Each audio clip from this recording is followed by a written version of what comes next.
We're here with Raina Telgemeier, the illustrator of the Babysitters Club and the creator of the young adult graphic novel Smile. Thanks a lot for sitting down with us. Thank you. So let's go ahead and start with Babysitters Club, since that's kind of what got your big career rolling here. How did you get involved with Babysitters Club?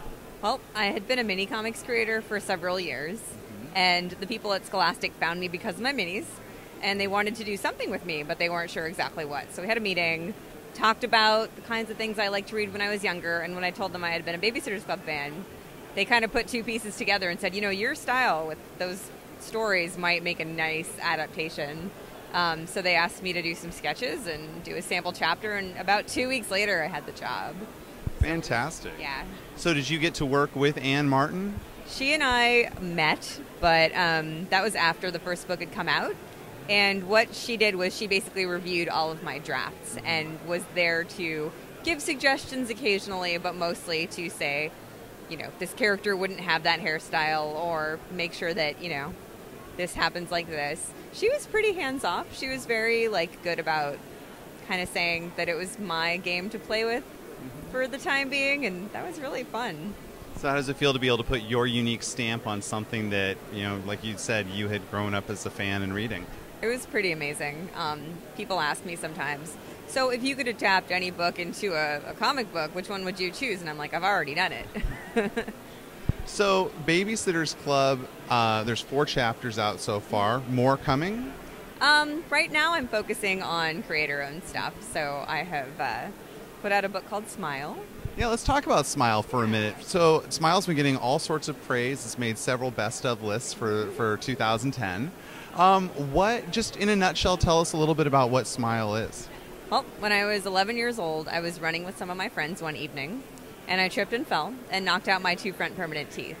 And that led to about 4.5 years of orthodontic reconstruction and braces and headgear and rubber bands and all the lovely trappings of dentistry. And I was in middle school. It's not a very good time to have something wrong with your mouth.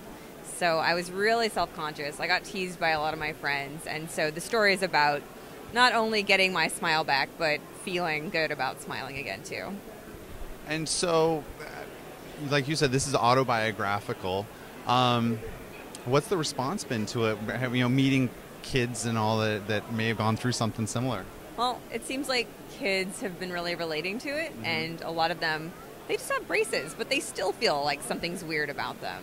And even if they don't have braces, I think everybody's got a thing that they focus on, that they're like, this thing about me, I don't like this thing, and people can probably tell, and they think I'm weird or whatever. But I think for a lot of kids, reading a book like this helps them realize that it's not that big of a deal, and it's not about what you look like, it's about who you are.